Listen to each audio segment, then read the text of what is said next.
Henry Adams, and he died this day, March 27th, 1918. An American historian, Henry Adams authored a 9-volume work entitled History of the United States. With insight from his unique heritage, Henry Adams wrote, "The Pilgrims of Plymouth, the Puritans of Boston, the Quakers of Pennsylvania, all avowed a moral purpose and began by making institutions that consciously reflected a moral idea." This has been an American Minute with Bill Federer. For a free transcript, call American Minute at 1-888-USA-WORD.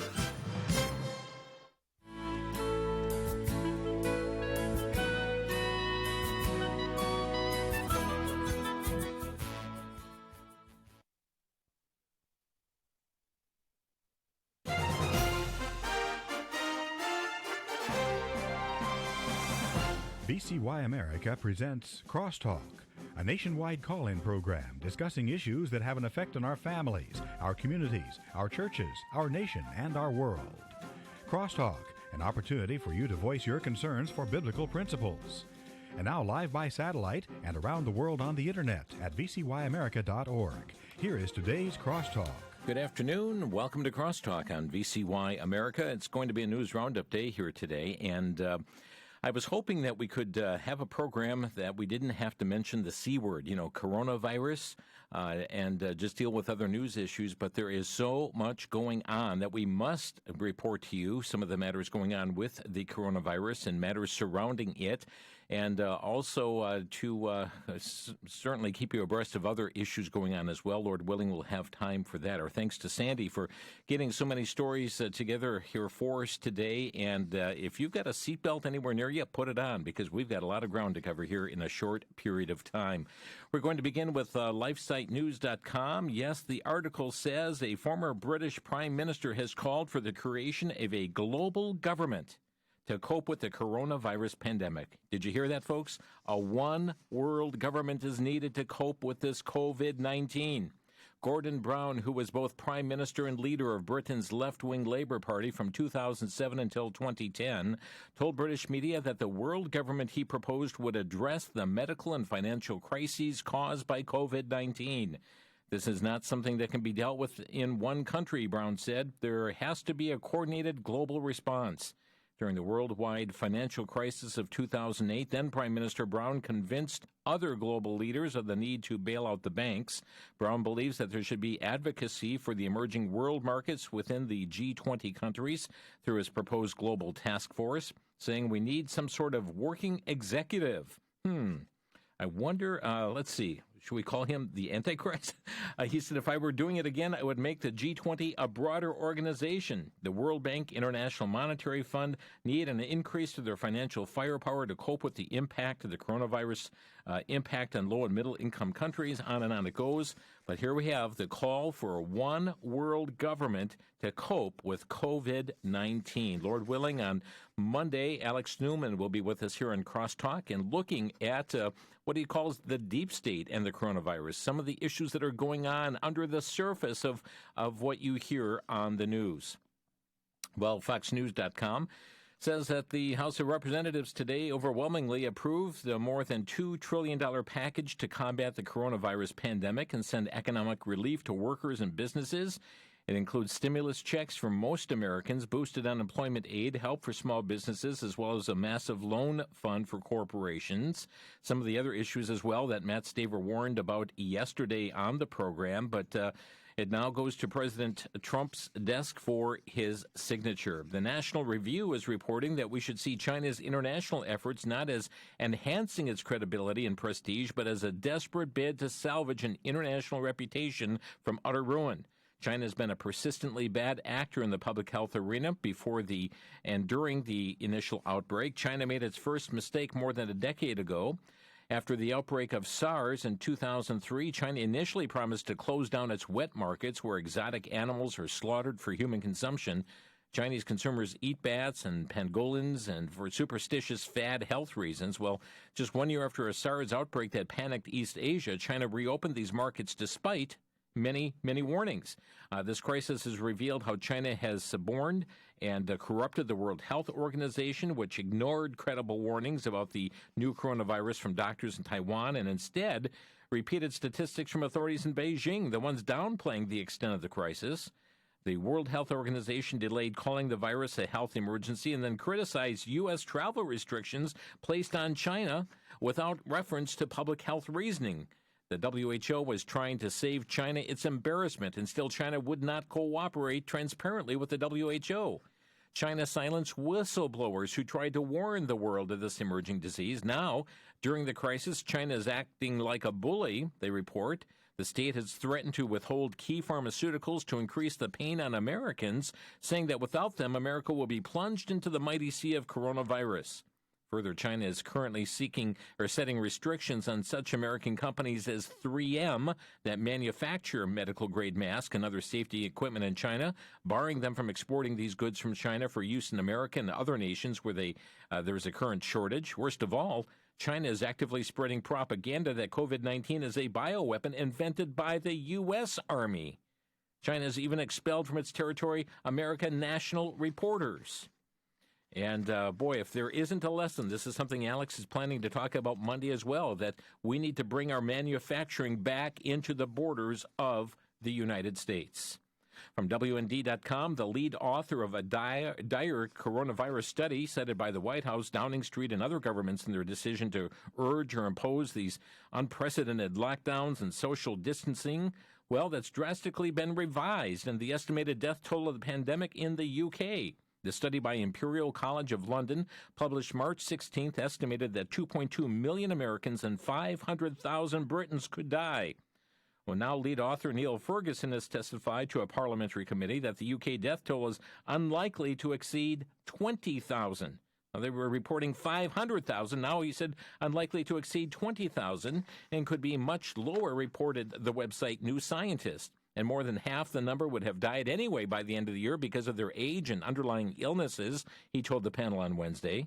The massive revision has significant implications for how governments are handling the pandemic. At the Daily Briefing Thursday, Dr. Deborah Birx, the coordinator of the White House Coronavirus Task Force, mentioned Ferguson's dramatic downgrade of his estimate. She said the predictions of models also don't match the reality on the ground in China, South Korea, or Italy. So when people start talking about 20% of a population getting infected, it's very scary, she said, but we don't have data that matches that. Interesting indeed. The Washington Post is reporting China reports 0 new local coronavirus infections, but NBC News reports that China's National Health Commissioners Friday reported no new local coronavirus cases, which marked the second time it's done so. But a report out of Japan by Apple Daily HK says that rosy view from China is a lie. Japanese news outlet interviewed Wuhan doctors and confirmed Wuhan has stopped testing. That is why no new cases there. You see, you don't have new cases if you don't test. They release people in quarantine early, too. As they reported, not only did China lie about the outbreak, it disappeared doctors and other healthcare experts who worked on it and told outsiders what they knew. Li Wenling, the first doctor who reported the virus outside of China, was subsequently silenced before he succumbed to the disease. Interesting. Out of China. By the way, this also from Newsmax.com, about 80% of the 300,000 COVID-19 test kits that China gave to the Czech Republic, they're faulty, they're reporting. The test kits, which are valued at about $2.15 million, have showed false positive and false negative results. Also from Newsmax, President Trump said Thursday that federal officials are developing guidelines to rate counties by risk of virus spread as he aims to begin an ease nationwide guidelines meant to stem the coronavirus outbreak. In a letter to the nation's governors, Trump said that the new guidelines are meant to enable state and local leaders to make decisions about maintaining, increasing, or relaxing social distancing and other measures that have been put in place. States and municipalities would still retain authority to set whatever restrictions are deemed necessary. The Washington Times tells us that in New York City, they've started dismantling basketball hoops to prevent people from gathering in parks and playing. In Lakewood, New Jersey, police broke up a wedding being held in violation of a ban on large gatherings. Austin, Texas, officers are encouraging people to call a hotline to snitch on violators of the city's orders for people to stay home. Police departments are taking a lead role in enforcing social distancing guidelines that health officials say are critical to containing COVID-19. LifeSiteNews.com, as diagnosed coronavirus cases continue to grow, hospitals across the United States are beginning to take the unnerving step of banning pastors from visiting persons suffering from COVID-19. And they're pointing to a couple hospitals in the Grand Rapids, Michigan area for doing so. Let's go to the Washington Post. If you have a smartphone, you're probably contributing to a massive coronavirus surveillance system, reports the writer of the story, Jeffrey Fowler. On Tuesday, a company called Unicast that collects and analyzes phone GPS location data launched a social distancing scoreboard comparing the nation's mass movements from March 20th to an average Friday. Washington, D.C. gets an A. Wyoming as a whole earned an F. Unicast location data comes from games, shopping, and utility apps that tens of millions of Americans have installed on their phones, information the company normally analyzes for retailers, real estate firms, and marketers. It's part of a shadowy world of location tracking that consumers often have little idea is going on. It's not alone. Google also collecting and shares where we go. The Washington Post reported last week that the U.S. government is in talks with Facebook, Google, and other tech companies about using anonymous location data to combat the coronavirus, including tracking whether people are keeping at safe distance from one another. The personal information streaming out of devices and services we take for granted include iPhones and Android phones, hidden trackers in the apps, sharing personal information even while you and your phone are asleep. Alexa, by default, Amazon keeps a copy of everything Echo smart speakers record. I understand in some places they have been told, working from home, to turn off their smart speakers. Credit cards, a half dozen kinds of companies can grab data about purchases from your bank to the store where you're shopping, reports the Washington Post. TVs, listen to this. Once every few minutes, smart TVs beam out a snapshot of what's on your screen. Cars, automobiles use hundreds of sensors and an always-on internet connection to record where you go and how you drive. Web browsers, Google's Chrome loaded more than 11,000 tracker cookies into our browser in a single week, and browser extensions, add-ons, plugins can see and share everything you do on the web. Interesting story. This is from Jeffrey Fowler at the Washington Post. He's your technology column writer based in San Francisco. Interesting story indeed. Let's go to, from Christian headlines. President Donald Trump donating his fourth quarter salary, 2019 salary, fourth quarter last year, to the Department of Health and Human Services to support the efforts being undertaken to confront, contain, and combat coronavirus. Interesting, NPR's local station in the Seattle area last Tuesday says it will not air the daily White House coronavirus task force briefings live, claiming they are distributing false information. This is on WND.com. KUOW monitoring the White House briefings for the latest news on the coronavirus. But the station said on Twitter, however, we will not be airing the briefings live due to a pattern of false or misleading information provided that cannot be fact-checked in real time. Isn't that interesting? NPR station saying, no, we're not going to broadcast the president and vice president. We're not going to be, sometimes we have the medical professionals that are on there in the White House news conference. We can't fact check. They're giving us false information or misleading information. Meanwhile, the $2.2 trillion Senate coronavirus bill included $75 million for the Corporation of Public Broadcasting that, by the way, funds NPR. We're going to be back in just 1 minute with more stories here. It's a News Roundup Day on Crosstalk here on the VCY America Network.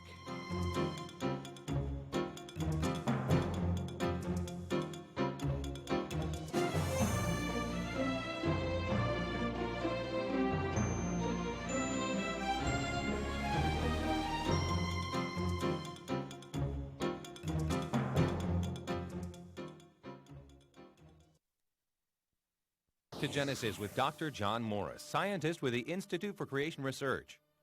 Dr. Morris, how can some lizards walk and even hang upside down on very smooth surfaces? Chris, this is an amazing feat. Consider the gecko, which can stick to almost any surface, even a polished pane of glass.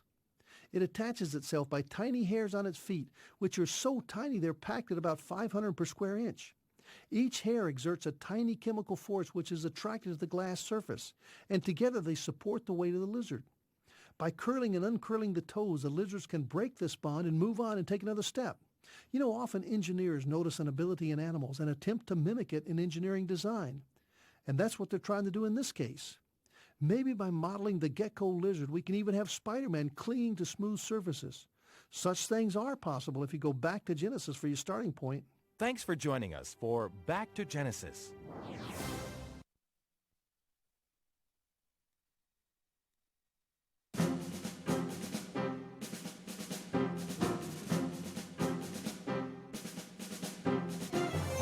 This is Crosstalk on VCY America. It's a news roundup day today, and providing lots of news and information, sometimes not really covered there in the major media across the nation, but keeping you informed on critical issues.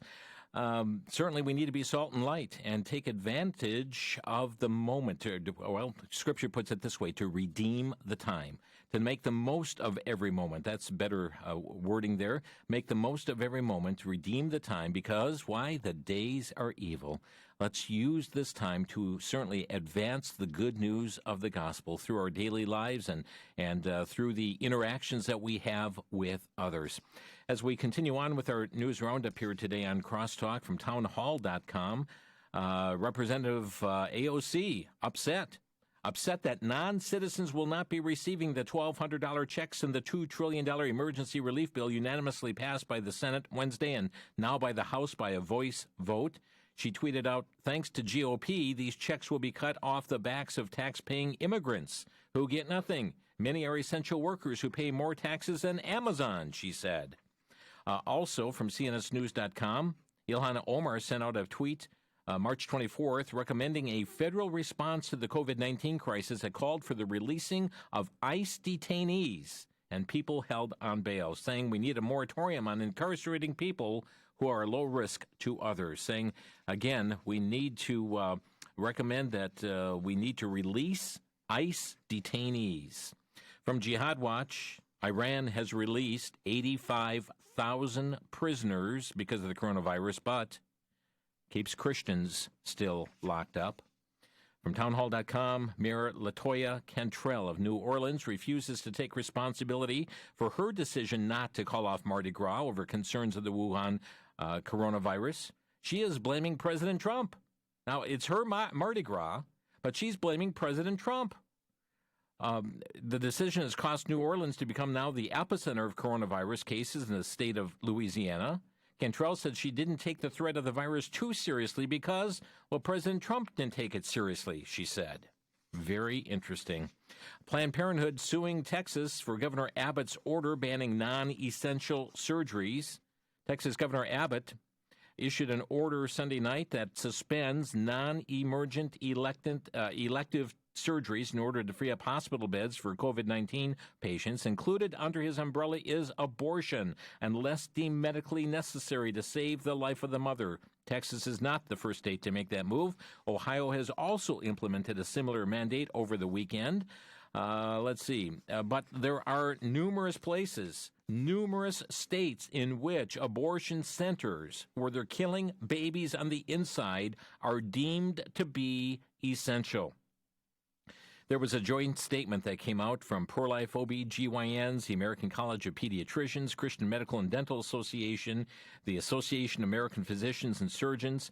They say as representatives of over 30,000 physicians who practice according to the Hippocratic Oath, the American Association of Pro-Life Obstetricians and Gynecologists, the American College of Pediatricians, Christian Medical and Dental Association, the Catholic Medical Association, and the Association of American Physicians and Surgeons decry the call to continue elective abortion during the COVID-19 pandemic made by the American College of Obstetricians and Gynecologists and others, which falsely characterize elective abortions as essential health care. If you are in a state that is allowing for the killing of babies at abortion centers while other places are shut down or stopping other what they call non-elective or elective surgeries, rather, you can contact your governor's office imploring him to put a stop to that taking place.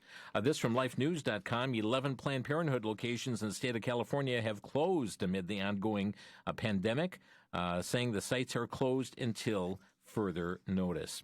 Interesting, we mentioned in New York taking down some of the basketball hoops. Well, according to the Poughkeepsie Journal, a group of Poughkeepsie friends suited up and took to the courts last Saturday as the medical experts warned about the spread of coronavirus and social distancing. These 7 local men figured they found a loophole. Basketball wearing hazmat suits. Dressed as if they were prepared to enter a toxic landfill, they played pickup games in the city of Poughkeepsie Park. A 25-year-old said, "We just really missed basketball." That was Trey Mayo.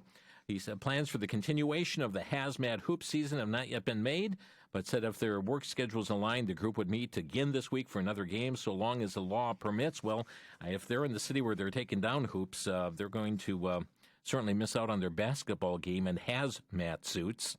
FoxNews.com, here, this is troubling. Hospitals are weighing blanket DNR orders, that's do not resuscitate orders, for coronavirus patients amid equipment shortages. As hospitals across the country face shortages of personal protective equipment due to surges of coronavirus patients, healthcare professionals are reportedly privately discussing the possibility of a blanket do not resuscitate policy for infected patients to mitigate the risk for those responding to a code blue. Saying, here's a quote that comes to us from a bioethicist, Scott Halpern at the University of Pennsylvania. He wrote in a circulated model guideline, according to the Washington Post, that if we risk their well-being in service of one patient, we detract from the care of future patients. He said that a blanket do not resuscitate policy for all COVID-19 patients is too draconian. Doctors swear an oath to do everything they can to save a patient's life, but as COVID-19 cases surge, shortages in necessary PPE are forcing medical professionals into ethical quandaries. We are now facing some difficult choices in how we apply medical resources, including staff. Lewis Kaplan, president of the Society of Critical Care Medicine, the University of Pennsylvania surgeon. They talk about all the mask, the gloves, the aprons that have to be worn when they go into all hands on deck, when somebody codes in that regard, and they're weighing, should we just not respond to those codes and just have do not resuscitate orders? We're having to weigh those issues in light of what's taking place. Okay, let's go on to Israel National News. British Prime Minister Boris Johnson tested positive for coronavirus, mild symptoms, and will self-isolate in Downing Street. Earlier this week, the UK's Prince Charles also had tested positive. Here's a couple troubling stories as to what's going on, just how sick some people are. This is from the Daily Wire, a 26-year-old man's coronavirus-themed social media video where he filmed himself licking various deodorants in a Virginia Walmart has landed him an arrest and charge of terrorist threats. In the video, he was taped March 11th, asking viewers, who's scared of coronavirus, before licking deodorant sticks out for purchase. He was charged by the Warren County Prosecuting Attorney's Office with a terrorist threat in the second degree. In Pennsylvania, at a supermarket store, Fox News reports, it was forced to trash an estimated $35,000 in produce and other items Wednesday after a customer coughed all over them amid growing concerns over the pandemic.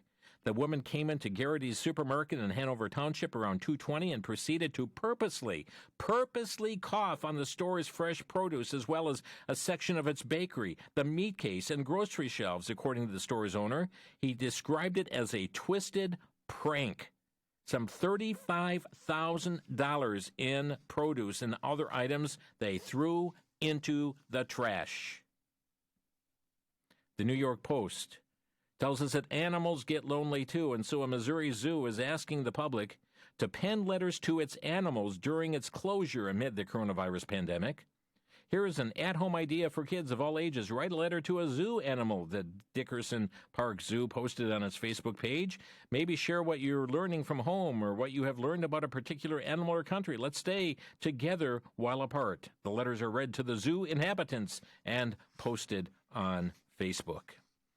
On a more serious note, the Daily Signal reporting that since the Trump administration ordered a shutdown of the U.S.-Mexico border, government officials are reporting roughly a 50% drop in illegal alien apprehensions. Under orders from the Centers for Disease Control and Prevention, the Trump administration Friday declared a lockdown of the southern and northern borders, permitting only the flow of essential travel. In that short time, border officials have revealed that they're seeing a huge drop in the flow of illegal aliens. Let's see.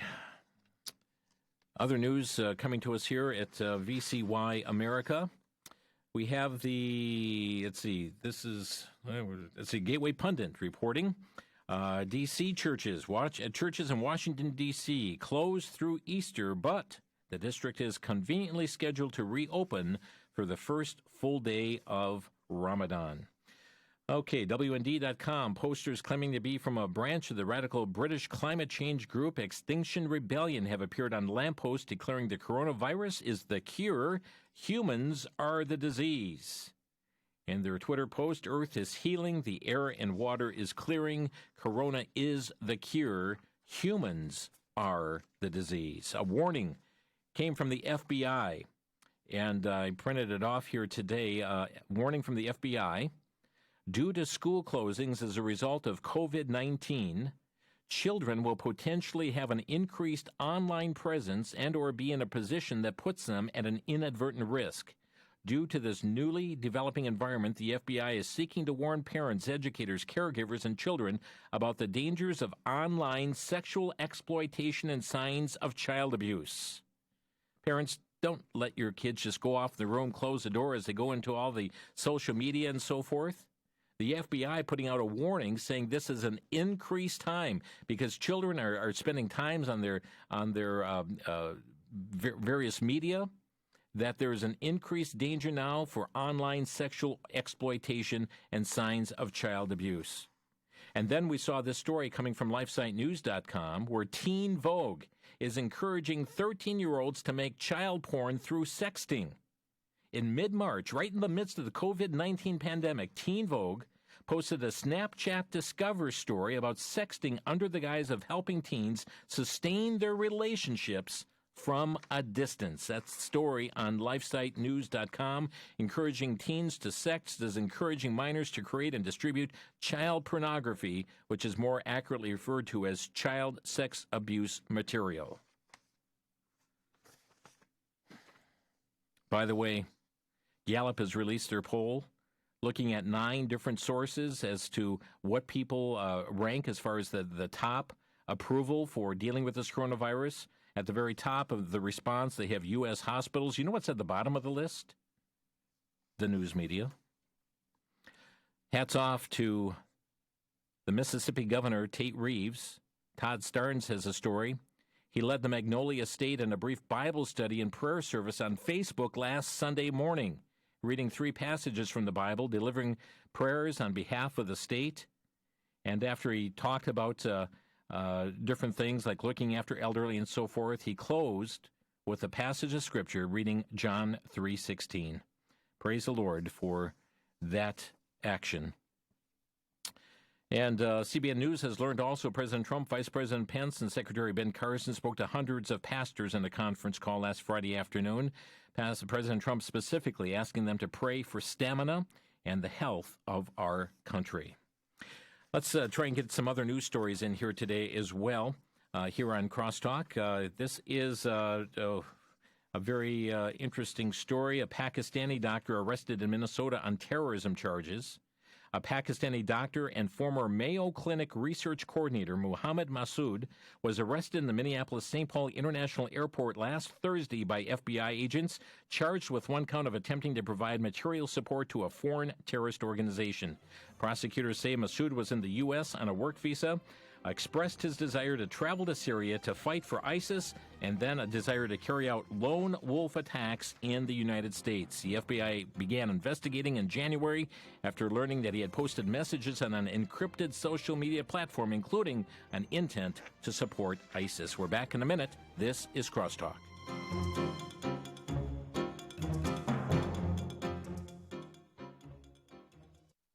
What will the world look like in the last days? One significant clue the Bible offers is a fascinating look at the New Babylon. More than 1/10 of the book of Revelation is devoted to prophecies about this city, the center of the Antichrist world government. In the book New Babylon Rising, trusted prophecy expert Ron Rhodes offers insight into what God's Word tells us about the worldwide influence of New Babylon in the end times. You will discover the rampant paganism and evil that will mark this city, the forthcoming time of great tribulation, the coming cashless society, and you'll see how prophecies presented in the Old Testament will be fulfilled. You will discover that no matter how uncertain the future looks, you can have peace knowing that God is in full control. New Babylon Rising, available for a donation of $17 or more from VCY America. Call 1-800-729-9829.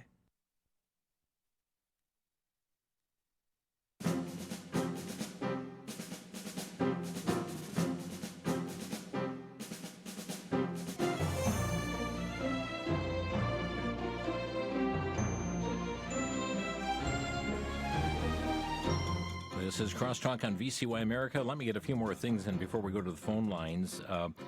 Interesting story making us aware, and this is from the Morning Beacon, indicating that George Soros is bankrolling attack ads against President Trump. The Democratic Party's leading super PAC be hitting President Trump over coronavirus in 4 battleground states using millions from liberal billionaire George Soros. Priorities USA Action, the Democratic Party's largest super PAC, will spend $6 million this week on advertising, criticizing Trump for his response to the coronavirus pandemic. Ads running in Florida, Michigan, Pennsylvania, and Wisconsin. By the way, the U.S. Space Force has successfully launched its first rocket today, sending a military communications satellite into space from Cape Canaveral Air Force Station in the state of Florida. T-minus 10, 9, 8, 7, 6, 5, 4, 3, 2. We have ignition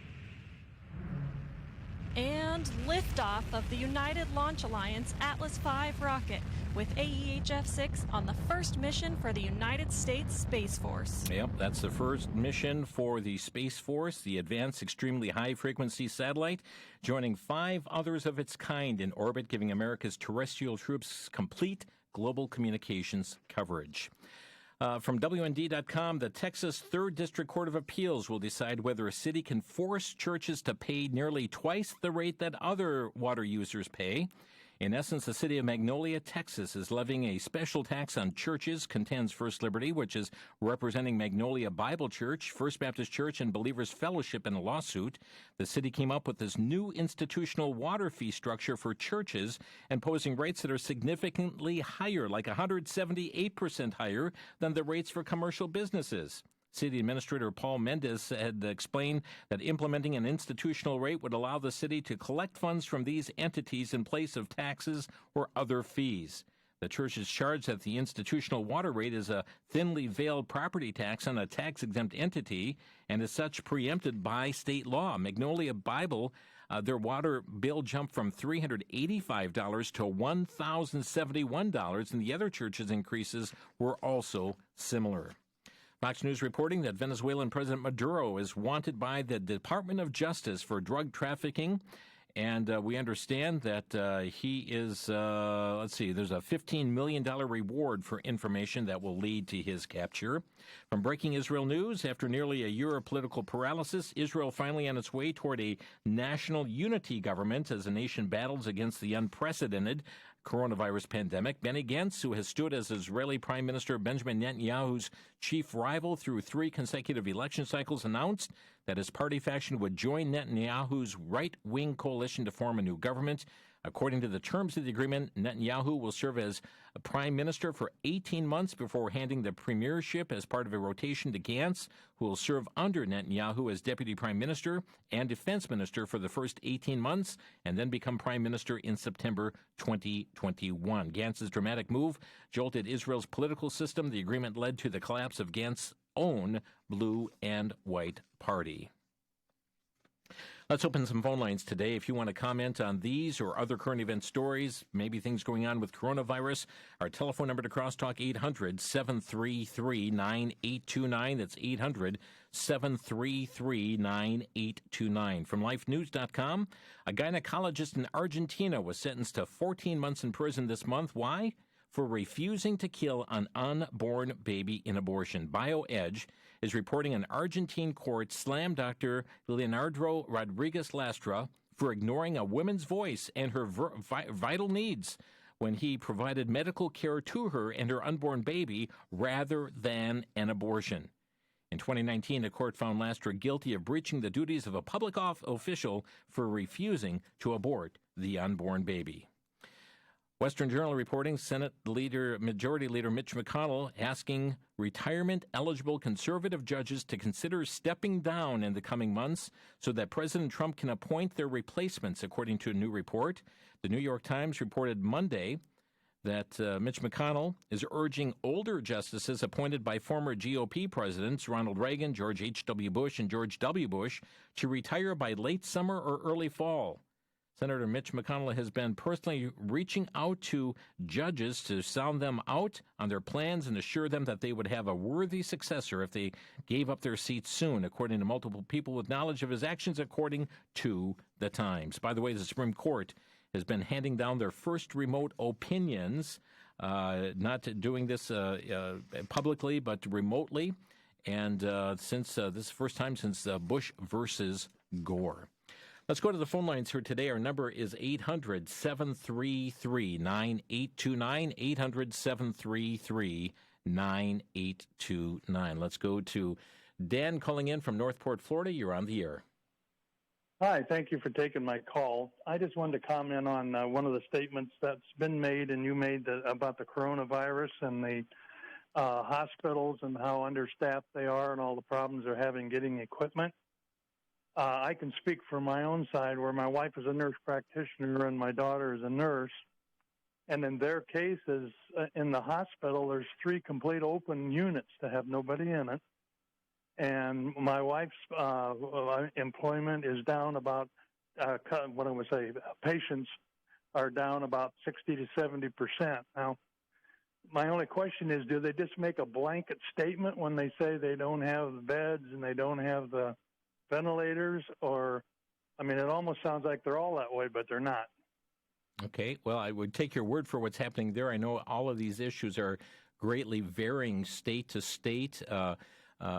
We had a quote yesterday from New York's governor that is been against President Trump for not sending more ventilators to his state. And the president saying at that time, listen, you had money to purchase them. You chose to use it for other things.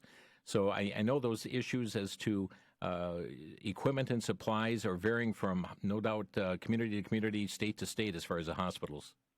Yeah, but when to me, it's putting the scare factor out there. Well, everybody's like that. I mean, that's the way it comes across. Okay. I mean, personally, I think they should say, in certain areas. But anyway, that's just what I had to say. Thank you. Thank you, Dan. Pastor Mark in Missouri, you're on the air. Yeah, hi, Jim.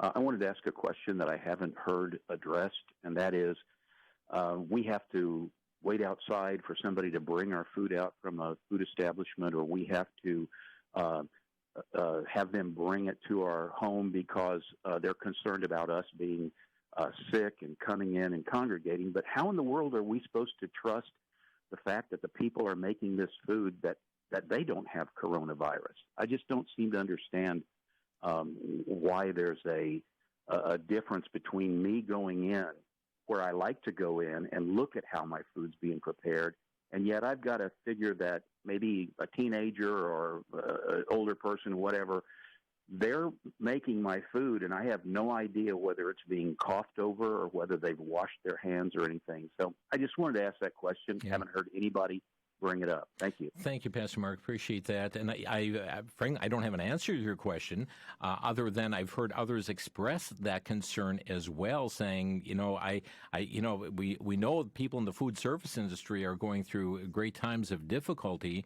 but they're asking that same question you have. What guarantee is there? As the workers preparing that or the one delivering it, that question remains, and I don't know that there's anybody who has an answer. But why is it wrong to congregate with more than 10 people in a church, but yet going into different store, even liquor stores that are open that will have more than 10 people congregating in there or going into the store? How is that different? Lots of unanswered questions in that regard, but thanks for raising the issue. Our number is 800-733-9829. That's 800-733-9829. Bill is our next caller in Appleton, Wisconsin. You're on the air, Bill. Yeah, hi. Thanks for taking my question. I haven't really heard anybody talking about this, the ramifications of what China did here, either releasing this virus intentionally or by mistake. But what is the world's position on this, and how is China going to be punished at all? I saw on the internet that some company is even filing a lawsuit for, I think it was $22 trillion, which is... Yeah, it says Larry Klayman with his legal group, his organization. Right. What is the position of the administration with some sort of punishment, or the world, for what has happened? Because in a sense, China committed mass murder, and it's just terrible. And that's my question. Okay, thank you for the call. I have not heard President Trump address it, other than that he continues to, state where this has come from. We do know Larry Klayman has filed a $20 trillion lawsuit against China for the outbreak. The World Health Organization, who seems to be complimentary toward China, as other entities are as well, for their handling of this. Yet the U.S. was criticized for closing the borders, stopping the flow of traffic from China into the United States. So I'm not totally sure what the administration thinks about, for instance, the Klayman lawsuit. I've not heard of any speaking of a lawsuit here from the United States or from other nations along that line as well. But certainly what we're getting from our media today is whenever you call it the Wuhan virus or the China virus, they're pouncing all over you as being xenophobic. Let's go to Daryl next in Spencer, Wisconsin. You're on the air. Hi, Jim. Long time no talk. A couple weeks here, please. I want to make a comment on the virus and the way they're portraying it up here in central Wisconsin. It's just totally a fear factor that they're trying to portray to everybody. And a lot of the Christians that I see are not, how would you say it? They're afraid of it. They don't want to be, I don't know. It's hard to say. But I think it's just a lot of bogus. Okay. Well, I don't know anybody who wants to get the virus, and there certainly are some severe cases that are there, and we've seen the number of deaths that have happened. People are also pointing out the deaths that are taking place from the flu. People are pointing out the deaths that are taking place through drunk driving. Why are we not going after alcohol like we are, in certain things, as we see here? Someone said, no, this is far more deadlier than the flu. But I appreciate you sharing your question, your observations here, Daryl. Let's go to Kenosha, Wisconsin next. And Steve, you're on the air. Yeah, hi, Jim. How are you? I just bring news today about the coronavirus passing from animals to humans. Ironically, today my son got diagnosed with a corona up in the Madison area, and he has a service dog, and his doctor told him it's not passable, but I found out shortly after I talked to him on the phone that it is possible to receive this virus from animals, which was very heartbreaking. So I just wanted to pass that on to people to be careful, like if you're going to take somebody's animals, and be careful, because it could be passed on from dogs.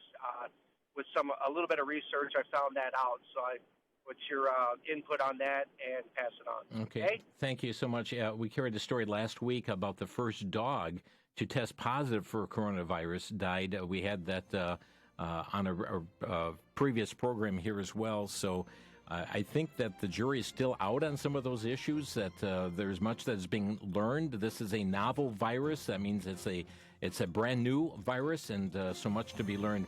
We'll be back in a minute. We're up against a break. This is Crosstalk on VCY America.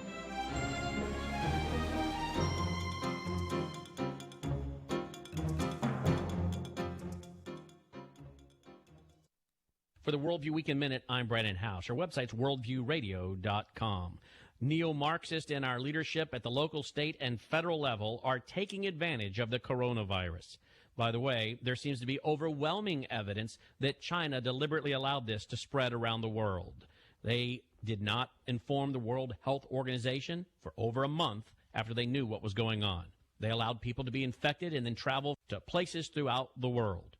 Ironically, in 1999, two communist Chinese colonels wrote a document for the People's Liberation Army entitled Unrestricted Warfare that we've discussed for years. In that document, they call for using biological weapons on America, and that they could get Americans to be afraid and surrender. They talked about the fact that Americans would be psychologically damaged. Americans now are psychologically damaging and destroying our own economy with socialist plans. The coronavirus is real. The solution to the communist Chinese coronavirus is not to collapse our own economy.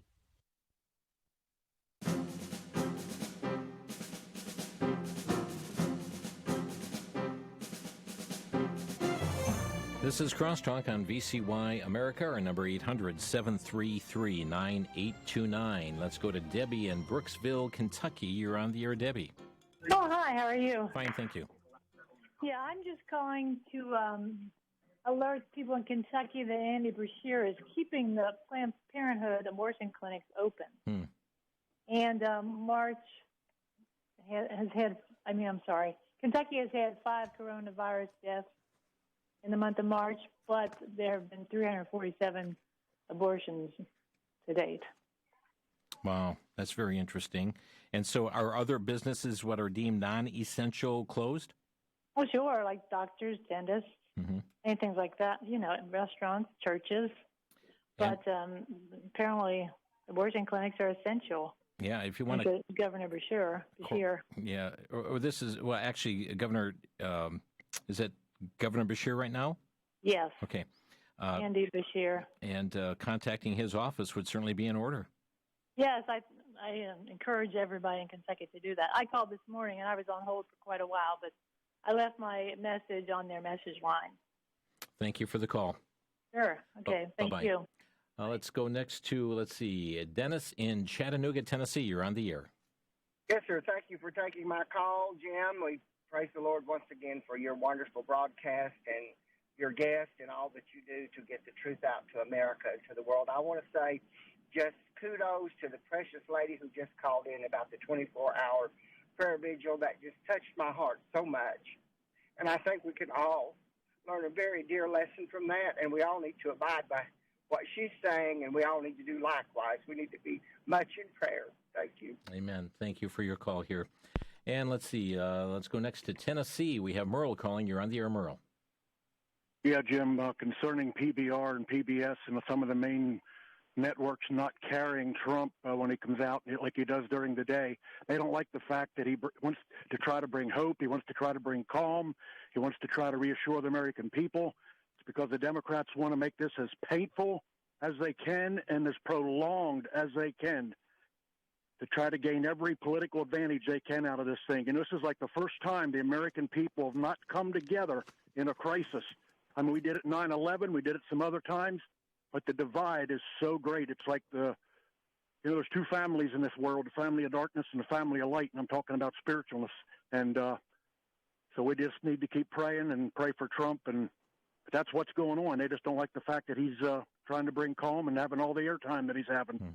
Thank you, Jim. Thank you, Merle. Appreciate your call. By the way, those of you who want to contact the Kentucky Governor, Andy Brashear, the number to his office is 502-564-2611. That's 502-564-2611. And many, many states that are allowing that. Here in the state of Wisconsin, same thing. and Governor Tony Evers of Wisconsin. He can be reached at 608-266-1212. That's 608-266-1212. We've got Barb calling next from Bell Center, Wisconsin. You're on the air. Yes, thank you. I'm calling regarding the calls and the reports that have been out about the dogs dying from coronavirus. I guess there was just one actually said to have died. But I want people to be careful about what they're attributing the death to. That I have not heard it confirmed that it was the COVID or whatever this 19 thing is, COVID-19. the Wuhan flu or whatever. But coronaviruses have been around for a long time, right. And dogs have had this problem for a long time. It's called a para-influenza canine respiratory coronavirus, and it's part of the complex of kennel cough.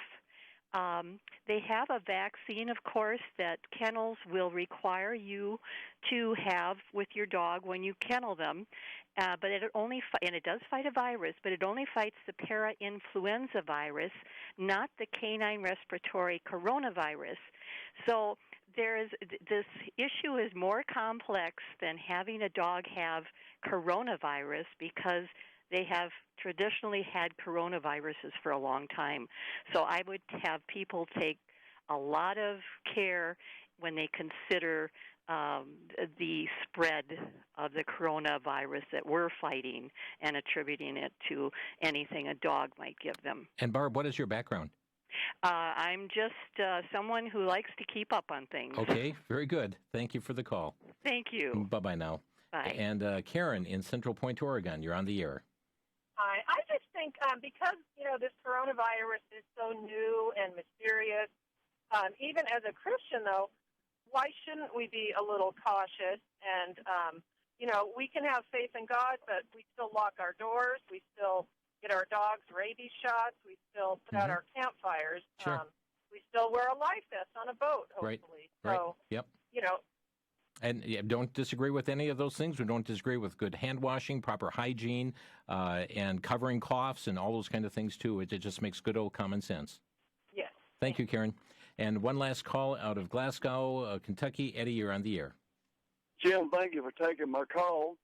I didn't know if you knew this or not, but they're starting to release the entire populations of prisons due to coronavirus because it violates the population of so many people gathered together. They're releasing people on death row, murderers, convicts, rapists, don't make no difference. And where, Eddie, where are they releasing inmates on death row? New Jersey's the first place to do it. Death row inmates? Yes, sir. I heard it this morning. New Jersey's the first one to dismiss all their prisoners. But if one does it, they'll all do it.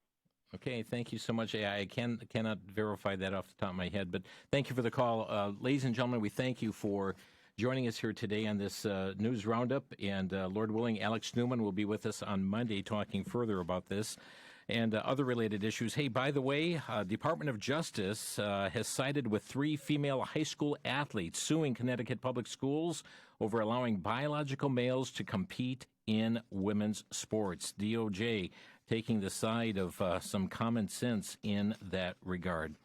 Well, friends, our time is quickly gone here on Crosstalk, and we thank you for joining us on today and all this week as we bring to you a number of stories, issues, guests, topics to keep you informed on troubling issues here in our world. But, folks, let not your heart be troubled. Jesus said, you believe in God, believe also in me. He gives us his perfect peace that comes by knowing Christ as Savior and placing our trust in him. And certainly we'd encourage you to be an ambassador of this good news to a world that is very much in need. Thanks for joining us here today on Crosstalk.